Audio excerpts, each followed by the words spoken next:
এটা একটা আন্তর্জাতিক চক্রান্ত চলছে। যে করিডোর আপনার দায়িত্ব, এটা আপনার কাজ, এটা কাজ হলো নির্বাচিত করিডোর দিবেন।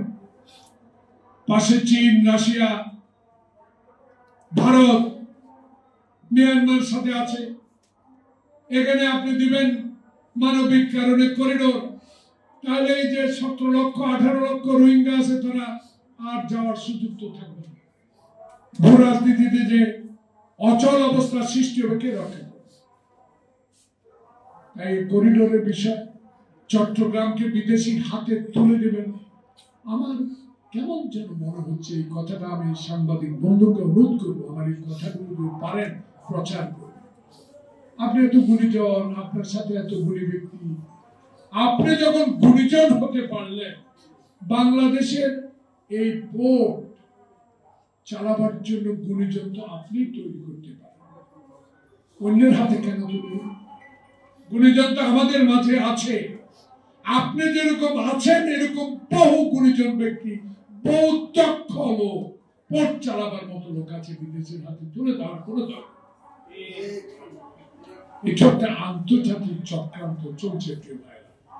তাই এইসব চক্রান্তের হাত থেকে আপনাকে অবশ্যই বাংলাদেশের মানুষকে 1971 সালে খালি পায়ে হেঁটে যে যুদ্ধ করে দেশ স্বাধীনতা অর্জন হয়েছে 54 বছরে, অনেকে বলেন, অনেকে তখন চিৎকার দিয়ে বলেছেন আসেন মানচিত্র চিবাইয়া খায়। অনেকেই শুনেছেন জোরালো কণ্ঠে, কোথায় সিরাজ শিকদার, কোথায় গণতন্ত্র, কোথায় সংবাদপত্রের স্বাধীনতা, সকল কিছু নিঃশেষ করে দিয়েছে এই আওয়ামী লীগ। কারণ আওয়ামী লীগের জন্ম 1949 সালে, সেই আওয়ামী লীগের জন্মদাতা মাওলানা ভাসানীও কোনদিন আওয়ামী লীগ করতে পারে।